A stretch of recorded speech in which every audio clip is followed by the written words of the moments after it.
내일 문영배, 이미선 두 헌법재판관 임기가 만료되면서 헌법재판소가 또다시 불완전한 7인 체제로 돌아가게 됩니다. 헌정 공백을 막기 위해 한덕수 권한대행이 2명의 재판관을 지명했지만 어제 헌재는 지명의 효력을 정지하는 가처분 인용 결정을 내렸습니다. 이는 그동안 헌재 입장을 스스로 뒤엎는 행동입니다. 지난 2월 헌재는 마은혁 재판관 임명에 대한 국회의장의 권한쟁의 청구에 대해 국회의 헌법재판소 구성권을 침해한 것이라면서 인용을 결정한 바 있습니다. 민주당이 여야 합의도 없이 일방적으로 선출한 헌법재판관 후보자임에도 이를 국회의 결정으로 인정하고 권한대행이 임명해야 한다고 했던 것입니다.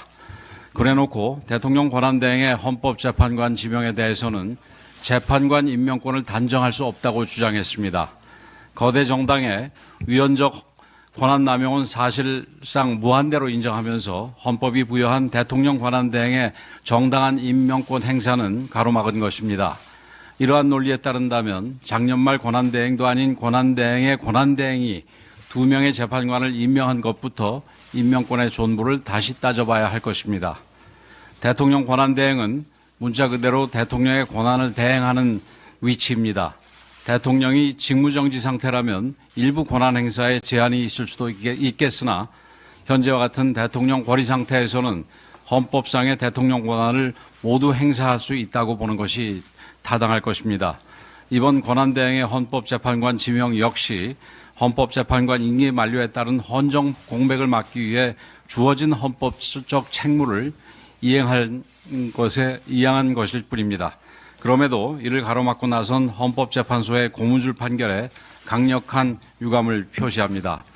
더욱이 지금껏 민주당과 국회의장은 자신들의 정치적 유불리에 따라 헌법재판관 임명을 조정해 왔습니다.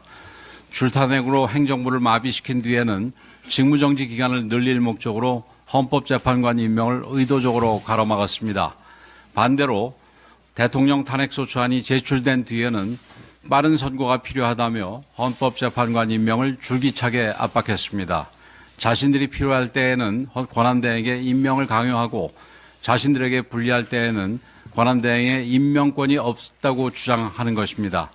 중립을 지켜야 할 국회의장은 인사청문 요청서를 반송하겠다고 하고 헌법재판관 임명철회 결의안의 날치기 단독 처리까지 앞장섰습니다. 헌재를 좌지우지하며 헌정 질서를 흔드는 세력이 누구인지 우리 국민들은 다 알고 계십니다. 권한을 남용하는 장본인은 권한대행이 아니고 바로 거대 민주당입니다. 그런데도 헌재는 이러한 위헌적 의회 독재를 꾸짖기는커녕 오히려 민주당의 논리를 앵무새처럼 복창하며 거대 정당의 시종 역할을 자처하고 있습니다. 이러니 헌재에 대한 국민의 신뢰도가 계속 추락하고 국민들 사이에서 민주당 헌법 출장소라는 비판까지 나오는 것입니다. 지금 국민들은 헌재의 존재 이유를 묻고 있습니다. 이에 답하는 길은 본안 판단에서 올바른 결정을 내리는 것뿐입니다. 민주당 역시 헌재를 하명기관 취급하고 흔드는 망동을 즉각 중단하기 바랍니다. 지난 월요일 4.5일째 근무정책의 발표에 이어 오늘은 공정한 보상체계와 세대 공존 일자리 구조를 만들기 위한 우리 당의 임금체계 개혁 정책에 대해서 말씀드리겠습니다. 성과에 정당한 보상이 따르고 실력과 노력이 연봉을 결정하는 사회, 이것이 공정한 대한민국의 시작입니다. 실력보다 서열이 앞서는 직장, 성과보다 직급이 우선인 구조에서는 청년들이 좌절할 수밖에 없고 기업들은 글로벌 경쟁에서 뒤처지게 될 것입니다. 지금은 AI를 비롯한 혁신 산업이 세계의 판도를 바꾸는 시대입니다. 그런데도 우리의 임금 시스템은 여전히 과거 산업화 시기에 머물러 있습니다. 연공서열 임금 체계의 낡은 틀 안에서 청년의 창의도 기업의 혁신도 꽃을 피우기 어렵고 우리 사회의 지속 가능한 발전도 보장할 수 없습니다. 성과에 따라 보상받는 구조, 경험 있는 중장년이 계속 일할 수 있는 환경, 이 둘은 따로 가는 게 아니라 함께 가는 지속 가능한 성장의 길입니다. 국민의힘은 먼저 직무성과급 중심의 임금체계 개편을 추진하고자 합니다. 임금 총액은 유지하되 초임자와 고연차 간 보수격차를 완화하고 성과와 책임이 연동되는 구조를 바꾸어 조직에 활력을 불어넣겠습니다. 특히 능력 있는 젊은 인재들에게 실질적인 기회를 보장하겠습니다. 한편 고령화가 현실이 되고 국민 건강을 비롯한 제반 여건이 크게 바뀌었음에도 현행 정년은 60세에 머물러 있습니다. 일할 능력을 충분히 갖추고 일하겠다는 의지가 있어도 단지 나이가 많다는 이유로 기계적 정년에 묶여 직장을 그만둬야 합니다. 이는 현재 63세, 향후 65세까지 상향될 연금 수령 시기와도 심각한 불일치 문제를 불러오고 있습니다. 지금의 정년 체계를 그대로 두면 숙련 인력들이 일터를 떠날 수밖에 없게 되고 정년과 연금 사이의 공백으로 국민들의 노후가 불안해집니다. 정년은 끝이 아니라 경험이 자산으로 전환되는 시작이어야 합니다. 이를 위해 국민의힘은 정년위원회와 계속고용제를 도입하겠습니다. 중장년층의 경륜이 우리 사회에서 계속 쓰일 수 있는 구조를 만들겠습니다. 청년에게는 더 많은 기회를, 중장년에게는 합당한 존중을, 어르신들께는 생활의 안정을 드리는 개혁을 추진하겠습니다.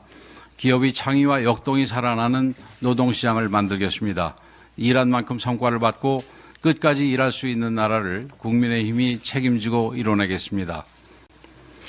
이번 대통령 선거의 재외국민 국외 부재자 신고와 재외선거인 등록 마감일이 일주일 앞으로 다가왔습니다. 조기 대선으로 통상 90일 동안 진행되던 등록 기간이 20일로 줄었지만 세계 곳곳에서 많은 분들이 소중한 한 표를 위해 등록에 나서고 계십니다. 진심으로 감사드립니다.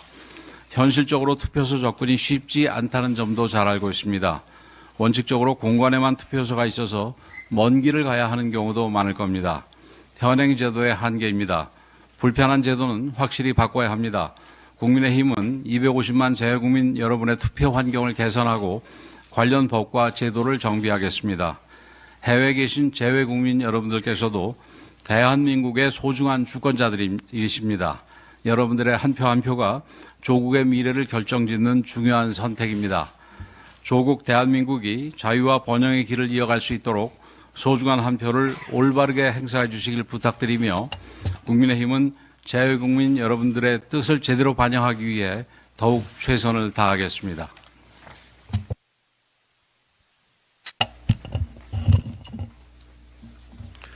헌법재판소가 한덕수 대통령 권한대행의 헌법재판관 후보자 지명에 대해 가처분 인용 결정을 내렸습니다.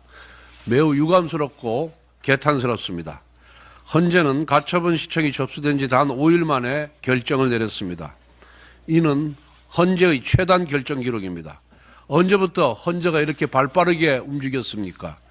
우리 당이 한덕수 대행 탄핵 심판에 대해 제출했던 효력정지 가처분 신청은 어떠한 결정도 내리지 않고 패싱했던 곳이 헌재입니다. 국민의힘이 신청한 가처분은 대놓고 무시하고 이재명 세력에 유리한 가처분은 신속하게 인용하는 것이 헌재의 공정성입니까? 헌재는 결정문에서 가처분을 기각하면 피의 신청인인 한덕수 대행이 헌법재판관 후보자들을 그대로 임명하게 될 것이라고 단정지었습니다. 헌법재판관 임명 절차에는 엄연히 국회의 인사청문회라는 것이 있습니다. 그 결과에 따라서 또 그로 인한 국민 여론의 향배에 따라 대통령 권한대행이 임명 여부를 결정하는 것인데 재판관들이 단정적인 추측으로 대통령 권한대행의 인사권을 임의로 배제한 것은 퇴임을 목전에 둔 문영배, 이미선 재판관의 마지막 실력 행사로밖에 볼 수가 없습니다. 헌법에 대통령 권한대행의 인사권 행사를 제한하는 명문 규정이 없음에도 불구하고 헌재가 이를 임의로 제한한 것 자체가 법리적 판단이 아닌 정치적 재판을 한 것입니다.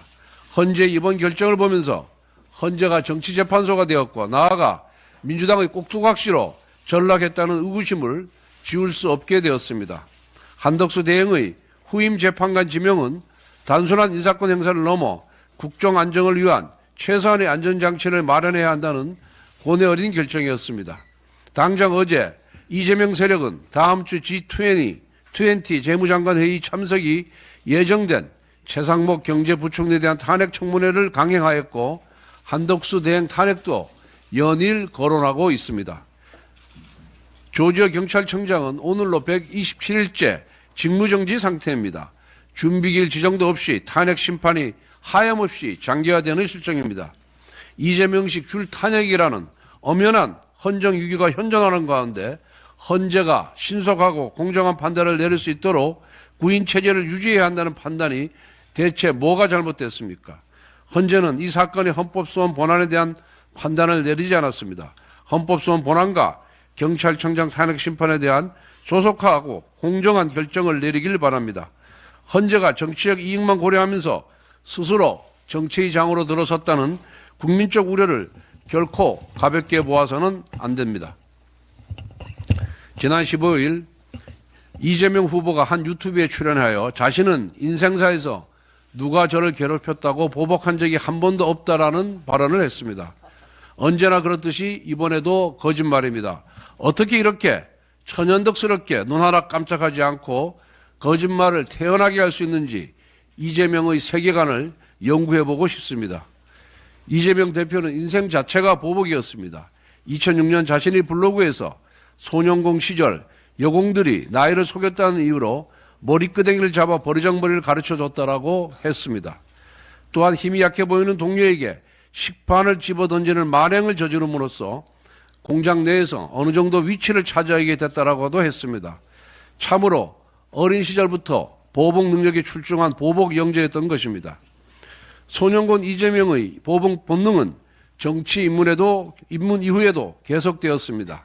성남시장 시절 자신의 형 부부에게 했던 필설로 옮기기 힘든 그 악행이 보복이 아니면 무엇이겠습니까?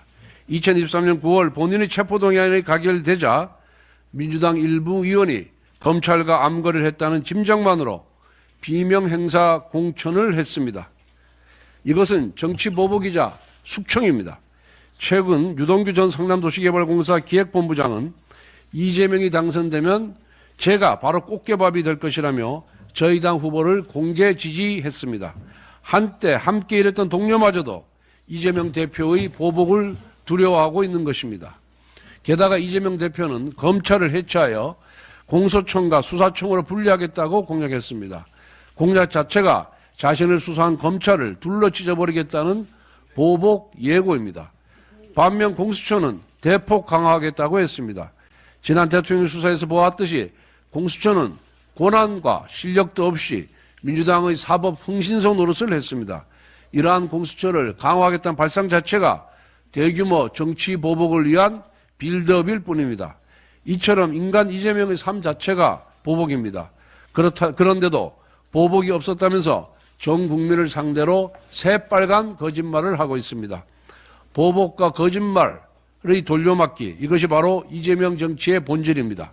국민의힘이 진실과 통합의 정치로 이재명 세력의 거짓과 보복에 맞서겠습니다. 국민 여러분께서 함께 해주시기를 호소드립니다.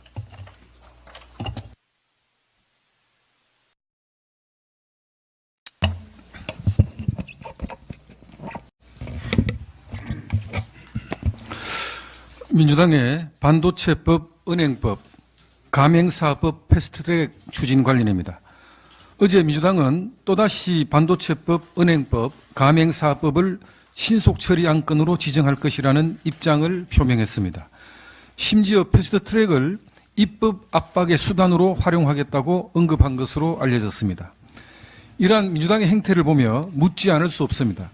정치적 다수의 힘을 앞세운 일방통행식 입법 강행 외에 다른 해법은 정말 고려하지 않는 것입니까?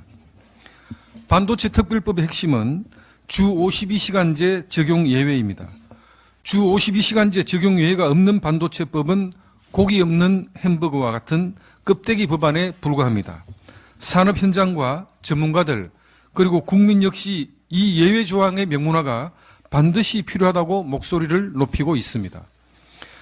은행의 금리 산정 방식 법제화와 가산금리 세부 항목별 공시 의무화 등을 골자로 하는 민주당의 은행법 개정안은 금융시장의 자율성과 유연성을 침해할 소지가 있으며 자칫하면 경제 불확실성이 높은 현 시점에 금융시장의 추가 혼란을 초래할 우려가 큽니다. 가맹사업법 개정안 역시 시장의 현실과 특성을 충분히 반영하지 못한 채 추진하고 있습니다. 이 법안은 복수의 가맹사업자 단체 간 과도한 경쟁과 분쟁을 유발할 수 있으며 단체의 협의 요청권 남용으로 인한 시장 질서 교란 등의 부작용이 우려됩니다. 한국은행은 국내 정치 불확실성 지수를 2.5로 집계했습니다. 지난해 12월 초 0.4에서 0.5 수준이었던 것을 감안하면 4월 4일 헌법재판소 탄핵 결정 이후에도 국내 정치 불확실성이 여전히 해소되지 않고 있음을 보여줍니다.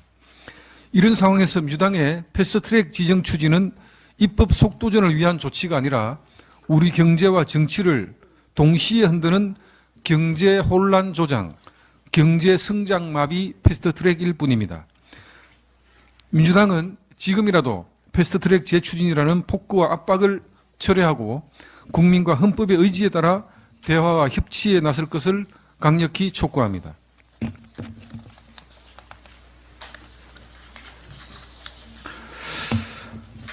정부의 추가 경정 예산안 편성 관련입니다. 지난 15일 정부는 산불 피해 복구 및 재난 대응을 위한 추경 3조 원 이상, 급격한 통상 환경 변화 대응과 첨단 산업 경쟁력 강화를 위한 투자 4조 원 이상, 소상공인 부담 경감 크레딧, 상생 페이백 사업, 저소득 청년 대학생, 최저 신용자의 생활 안정을 위한 정책 자금 공급 등 소상공인 취약계층을 위한 예산 5조 원 등 총 12조 원대의 추가 경정 예산안의 편성을 발표했습니다. 정부가 당초 계획한 10조 원 필수 추경에서 산불 피해 지원, 경기 진작 및 회복을 위한 2조 원 가량의 추가 정액 편성은 시적절한 판단이라고 생각합니다. 추가 경정 예산안 심의를 위한 임시 국무회의가 18일에 열릴 예정입니다. 이에 따라 내주 초에 정부의 추경 편성안이 국회로 제출될 것으로 보입니다. 추경안이 편성되면 그 시점부터는 국회의 시간입니다. 모든 경제 주체들이 추경안의 신속한 합의를 주문하고 있습니다. 국회는 각자가 가진 개별적인 우선순위와 아쉬움은 잠시 뒤로 하고 산불 피해에 눈물 흘리고 계신 이재민들, 경기 침체에 한숨 쉬고 있는 소상공인 취약계층, 통상전쟁에서 고군분투하고 있는 미래세대 등 각자의 생업전선에서 분준하고 계시는 국민 여러분만 생각하며 신속한 추경안 심사에 임해야 합니다. 국민의힘은 이번 추경 편성안이 산불 피해 복구 지원과 경기 진작 및 소상공인 지원, AI 등 미래산업과 관세 대응 지원을 위해 효율적으로 편성되는지 면밀히 심사하도록 하겠습니다. 민주당에도 당부드립니다. 지금은 속도와 효율이 중요한 시기입니다. 이번에야말로 작년 예산안 처리 때 보여준 당리당략적 행태는 지양하고 원내 제1당의 책임감으로 오직 국민과 경제만을 생각하는 신속하고 효율적인 예산 심사에 국민의힘과 함께 해주길 요청드립니다. 내일 문영배, 이미선 두 헌법재판관은 임기가 만료되면서 헌법재판소가 또다시 불완전한 7인 체제로 돌아가게 됩니다. 헌정 공백을 막기 위해 한덕수 권한대행이 2명의 재판관을 지명했지만 어제 헌재는 지명의 효력을 정지하는 가처분 인용 결정을 내렸습니다. 이는 그동안 헌재 입장을 스스로 뒤엎는 행동입니다. 지난 2월 헌재는 마은혁 재판관 임명에 대한 국회의장의 권한쟁의 청구에 대해 국회의 헌법재판소 구성권을 침해한 것이라면서 인용을 결정한 바 있습니다. 민주당이 여야 합의도 없이 일방적으로 선출한 헌법재판관 후보자임에도 이를 국회의 결정으로 인정하고 권한대행이 임명해야 한다고 했던 것입니다. 그래놓고 대통령 권한대행의 헌법재판관 지명에 대해서는 재판관 임명권을 단정할 수 없다고 주장했습니다. 거대 정당의 위헌적 권한 남용은 사실상 무한대로 인정하면서 헌법이 부여한 대통령 권한대행의 정당한 임명권 행사는 가로막은 것입니다. 이러한 논리에 따른다면 작년 말 권한대행도 아닌 권한대행의 권한대행이 2명의 재판관을 임명한 것부터 임명권의 존부를 다시 따져봐야 할 것입니다. 대통령 권한대행은 문자 그대로 대통령의 권한을 대행하는 위치입니다. 대통령이 직무정지 상태라면 일부 권한 행사에 제한이 있을 수도 있겠으나 현재와 같은 대통령 권위 상태에서는 헌법상의 대통령 권한을 모두 행사할 수 있다고 보는 것이 타당할 것입니다. 이번 권한대행의 헌법재판관 지명 역시 헌법재판관 임기 만료에 따른 헌정 공백을 막기 위해 주어진 헌법적 책무를 이행한 것일 뿐입니다. 그럼에도 이를 가로막고 나선 헌법재판소의 고무줄 판결에 강력한 유감을 표시합니다. 더욱이 지금껏 민주당과 국회의장은 자신들의 정치적 유불리에 따라 헌법재판관 임명을 조정해 왔습니다.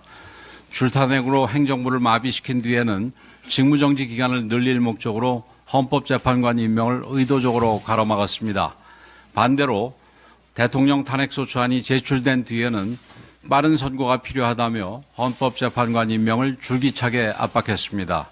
자신들이 필요할 때에는 권한대행에게 임명을 강요하고 자신들에게 불리할 때에는 권한대행의 임명권이 없다고 주장하는 것입니다.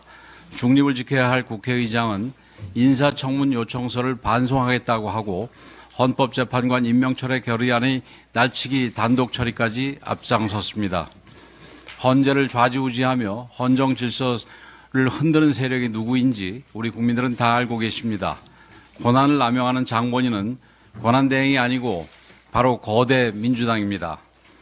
그런데도 헌재는 이러한 위헌적 의회 독재를 꾸짖기는커녕 오히려 민주당의 논리를 앵무새처럼 복창하며 거대 정당의 시종 역할을 자처하고 있습니다. 이러니 헌재에 대한 국민의 신뢰도가 계속 추락하고 국민들 사이에서 민주당 헌법 출장소라는 비판까지 나오는 것입니다. 지금 국민들은 헌재의 존재 이유를 묻고 있습니다. 이에 답하는 길은 본안 판단에서 올바른 결정을 내리는 것뿐입니다. 민주당 역시 헌재를 하명기관 취급하고 흔드는 망동을 즉각 중단하기 바랍니다. 지난 월요일 4.5일째 근무정책의 발표에 이어 오늘은 공정한 보상체계와 세대 공존 일자리 구조를 만들기 위한 우리 당의 임금체계 개혁 정책에 대해서 말씀드리겠습니다. 성과에 정당한 보상이 따르고 실력과 노력이 연봉을 결정하는 사회, 이것이 공정한 대한민국의 시작입니다. 실력보다 서열이 앞서는 직장, 성과보다 직급이 우선인 구조에서는 청년들이 좌절할 수밖에 없고 기업들은 글로벌 경쟁에서 뒤처지게 될 것입니다. 지금은 AI를 비롯한 혁신 산업이 세계의 판도를 바꾸는 시대입니다. 그런데도 우리의 임금 시스템은 여전히 과거 산업화 시기에 머물러 있습니다. 연공서열 임금 체계의 낡은 틀 안에서 청년의 창의도 기업의 혁신도 꽃을 피우기 어렵고 우리 사회의 지속 가능한 발전도 보장할 수 없습니다.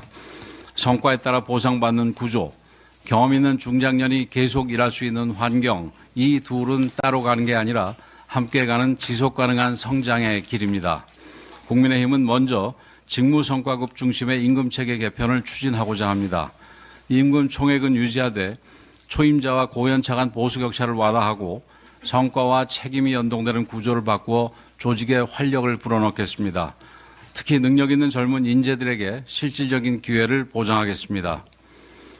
한편 고령화가 현실이 되고 국민 건강을 비롯한 재반 여건이 크게 바뀌었음에도 현행 정년은 60세에 머물러 있습니다. 일할 능력을 충분히 갖추고 일하겠다는 의지가 있어도 단지 나이가 많다는 이유로 기계적 정년에 묶여 직장을 그만둬야 합니다. 이는 현재 63세, 향후 65세까지 상향될 연금 수령 시기와도 심각한 불일치 문제를 불러오고 있습니다. 지금의 정년 체계를 그대로 두면 숙련 인력들이 일터를 떠날 수밖에 없게 되고 정년과 연금 사이의 공백으로 국민들의 노후가 불안해집니다. 정년은 끝이 아니라 경험이 자산으로 전환되는 시작이어야 합니다. 이를 위해 국민의힘은 정년위원회와 계속고용제를 도입하겠습니다. 중장년층의 경륜이 우리 사회에서 계속 쓰일 수 있는 구조를 만들겠습니다. 청년에게는 더 많은 기회를, 중장년에게는 합당한 존중을, 어르신들께는 생활의 안정을 드리는 개혁을 추진하겠습니다. 기업의 창의와 역동이 살아나는 노동시장을 만들겠습니다. 일한 만큼 성과를 받고 끝까지 일할 수 있는 나라를 국민의힘이 책임지고 이뤄내겠습니다. 이번 대통령 선거의 재외국민 국외부재자 신고와 재외선거인 등록 마감일이 일주일 앞으로 다가왔습니다. 조기 대선으로 통상 90일 동안 진행되던 등록 기간이 20일로 줄었지만 세계 곳곳에서 많은 분들이 소중한 한 표를 위해 등록에 나서고 계십니다. 진심으로 감사드립니다. 현실적으로 투표소 접근이 쉽지 않다는 점도 잘 알고 있습니다. 원칙적으로 공관에만 투표소가 있어서 먼 길을 가야 하는 경우도 많을 겁니다. 현행 제도의 한계입니다. 불편한 제도는 확실히 바꿔야 합니다. 국민의힘은 250만 재외국민 여러분의 투표 환경을 개선하고 관련 법과 제도를 정비하겠습니다. 해외에 계신 재외국민 여러분들께서도 대한민국의 소중한 주권자들이십니다. 여러분들의 한 표 한 표가 조국의 미래를 결정짓는 중요한 선택입니다. 조국 대한민국이 자유와 번영의 길을 이어갈 수 있도록 소중한 한 표를 올바르게 행사해 주시길 부탁드리며 국민의힘은 재외국민 여러분들의 뜻을 제대로 반영하기 위해 더욱 최선을 다하겠습니다.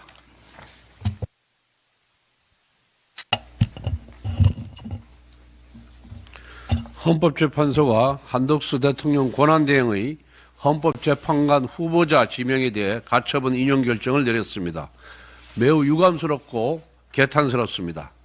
헌재는 가처분 시청이 접수된 지 단 5일 만에 결정을 내렸습니다. 이는 헌재의 최단 결정 기록입니다. 언제부터 헌재가 이렇게 발빠르게 움직였습니까?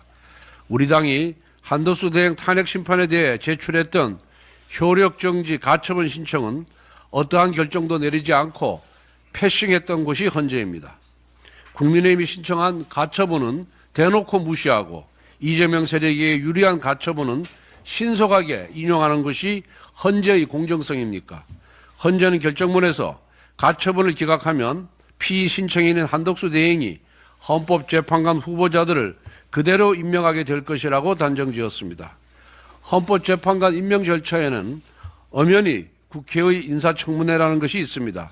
그 결과에 따라서 또 그로 인한 국민 여론의 향배에 따라 대통령 권한대행이 임명 여부를 결정하는 것인데 재판관들이 단정적인 추측으로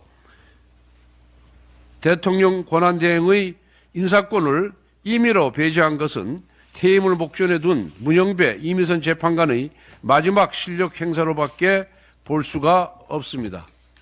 헌법에 대통령 권한대행의 인사권 행사를 제한하는 명문 규정이 없음에도 불구하고 헌재가 이를 임의로 제한한 것 자체가 법리적 판단이 아닌 정치적 재판을 한 것입니다. 헌재의 이번 결정을 보면서 헌재가 정치재판소가 되었고 나아가 민주당의 꼭두각시로 전락했다는 의구심을 지울 수 없게 되었습니다. 한덕수 대행의 후임 재판관 지명은 단순한 인사권 행사를 넘어 국정 안정을 위한 최소한의 안전장치를 마련해야 한다는 고뇌 어린 결정이었습니다. 당장 어제 이재명 세력은 다음 주 G20 재무장관 회의 참석이 예정된 최상목 경제부총리에 대한 탄핵 청문회를 강행하였고 한덕수 대행 탄핵도 연일 거론하고 있습니다. 조지어 경찰청장은 오늘로 127일째 직무정지 상태입니다. 준비기일 지정도 없이 탄핵 심판이 하염없이 장기화되는 실정입니다. 이재명식 줄 탄핵이라는 엄연한 헌정 위기가 현존하는 가운데 헌재가 신속하고 공정한 판단을 내릴 수 있도록 구인 체제를 유지해야 한다는 판단이 대체 뭐가 잘못됐습니까? 헌재는 이 사건의 헌법소원 본안에 대한 판단을 내리지 않았습니다. 헌법소원 본안과 경찰청장 탄핵 심판에 대한 조속하고 공정한 결정을 내리길 바랍니다. 헌재가 정치적 이익만 고려하면서 스스로 정치의 장으로 들어섰다는 국민적 우려를 결코 가볍게 보아서는 안 됩니다. 지난 15일 이재명 후보가 한 유튜브에 출연하여 자신은 인생사에서 누가 저를 괴롭혔다고 보복한 적이 한 번도 없다라는 발언을 했습니다. 언제나 그렇듯이 이번에도 거짓말입니다. 어떻게 이렇게 천연덕스럽게 눈 하나 깜짝하지 않고 거짓말을 태어나게 할 수 있는지 이재명의 세계관을 연구해보고 싶습니다. 이재명 대표는 인생 자체가 보복이었습니다. 2006년 자신의 블로그에서 소년공 시절 여공들이 나이를 속였다는 이유로 머리끄댕이를 잡아 버르장머리를 가르쳐줬다라고 했습니다. 또한 힘이 약해 보이는 동료에게 식판을 집어던지는 만행을 저지름으로써 공장 내에서 어느 정도 위치를 차지하게 됐다라고도 했습니다. 참으로 어린 시절부터 보복 능력이 출중한 보복 영재였던 것입니다. 소년권 이재명의 보복 본능은 정치 입문 이후에도 계속되었습니다. 성남시장 시절 자신의 형 부백이 했던 필설로 옮기기 힘든 그 악행이 보복이 아니면 무엇이겠습니까? 2023년 9월 본인의 체포동의안이 가결되자 민주당 일부 의원이 검찰과 암거래를 했다는 짐작만으로 비명행사 공천을 했습니다. 이것은 정치보복이자 숙청입니다. 최근 유동규 전 성남도시개발공사 기획본부장은 이재명이 당선되면 제가 바로 꽃게밥이 될 것이라며 저희 당 후보를 공개 지지했습니다. 한때 함께 일했던 동료마저도 이재명 대표의 보복을 두려워하고 있는 것입니다. 게다가 이재명 대표는 검찰을 해체하여 공소청과 수사청으로 분리하겠다고 공약했습니다. 공약 자체가 자신을 수사한 검찰을 둘러 찢어버리겠다는 보복 예고입니다. 반면 공수처는 대폭 강화하겠다고 했습니다. 지난 대통령 수사에서 보았듯이 공수처는 권한과 실력도 없이 민주당의 사법 흥신소 노릇을 했습니다. 이러한 공수처를 강화하겠다는 발상 자체가 대규모 정치 보복을 위한 빌드업일 뿐입니다. 이처럼 인간 이재명의 삶 자체가 보복입니다. 그런데도 보복이 없었다면서 전 국민을 상대로 새빨간 거짓말을 하고 있습니다. 보복과 거짓말의 돌려막기, 이것이 바로 이재명 정치의 본질입니다. 국민의힘이 진실과 통합의 정치로 이재명 세력의 거짓과 보복에 맞서겠습니다. 국민 여러분께서 함께 해주시기를 호소드립니다.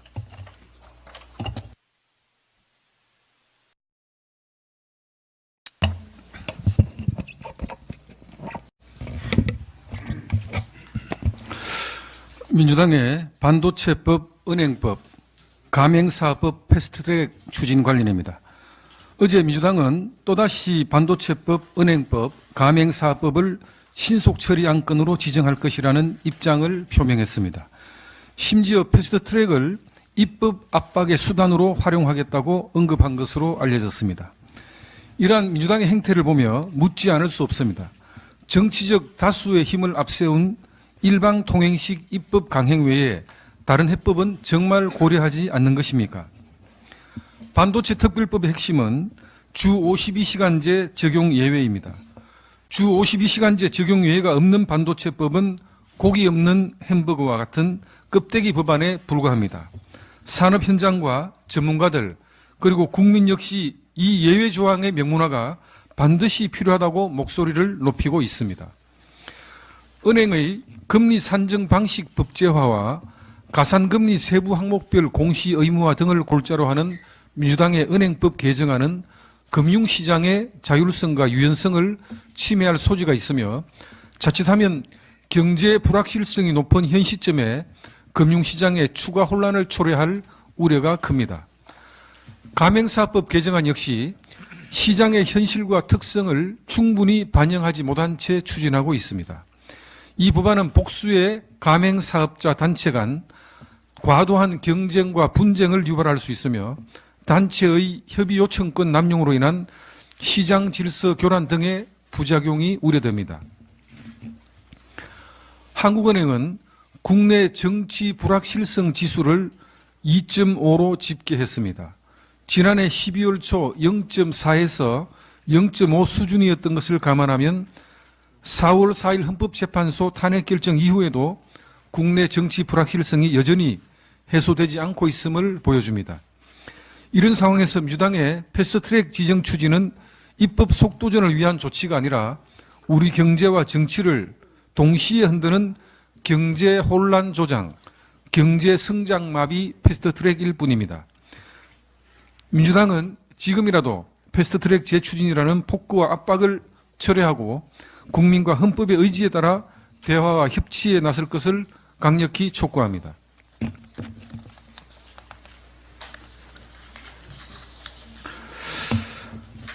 정부의 추가 경정 예산안 편성 관련입니다. 지난 15일 정부는 산불 피해 복구 및 재난 대응을 위한 추경 3조 원 이상, 급격한 통상 환경 변화 대응과 첨단 산업 경쟁력 강화를 위한 투자 4조 원 이상, 소상공인 부담 경감 크레딧, 상생 페이백 사업, 저소득 청년 대학생, 최저 신용자의 생활 안정을 위한 정책 자금 공급 등 소상공인 취약계층을 위한 예산 5조 원 등 총 12조 원대의 추가 경정 예산안의 편성을 발표했습니다. 정부가 당초 계획한 10조 원 필수 추경에서 산불 피해 지원, 경기 진작 및 회복을 위한 2조 원 가량의 추가 정액 편성은 시적절한 판단이라고 생각합니다. 추가 경정 예산안 심의를 위한 임시 국무회의가 18일에 열릴 예정입니다. 이에 따라 내주 초에 정부의 추경 편성안이 국회로 제출될 것으로 보입니다. 추경안이 편성되면 그 시점부터는 국회의 시간입니다. 모든 경제 주체들이 추경안의 신속한 합의를 주문하고 있습니다. 국회는 각자가 가진 개별적인 우선순위와 아쉬움은 잠시 뒤로 하고 산불 피해에 눈물 흘리고 계신 이재민들, 경기 침체에 한숨 쉬고 있는 소상공인 취약계층, 통상전쟁에서 고군분투하고 있는 미래 세대 등 각자의 생업 전선에서 분준하고 계시는 국민 여러분만 생각하며 신속한 추경안 심사에 임해야 합니다. 국민의힘은 이번 추경 편성안이 산불 피해 복구 지원과 경기 진작 및 소상공인 지원, AI 등 미래 산업과 관세 대응 지원을 위해 효율적으로 편성되는지 면밀히 심사하도록 하겠습니다. 민주당에도 당부드립니다. 지금은 속도와 효율이 중요한 시기입니다. 이번에야말로 작년 예산안 처리 때 보여준 당리당략적 행태는 지양하고 원내 제1당의 책임감으로 오직 국민과 경제만을 생각하는 신속하고 효율적인 예산 심사에 국민의힘과 함께 해주길 요청드립니다.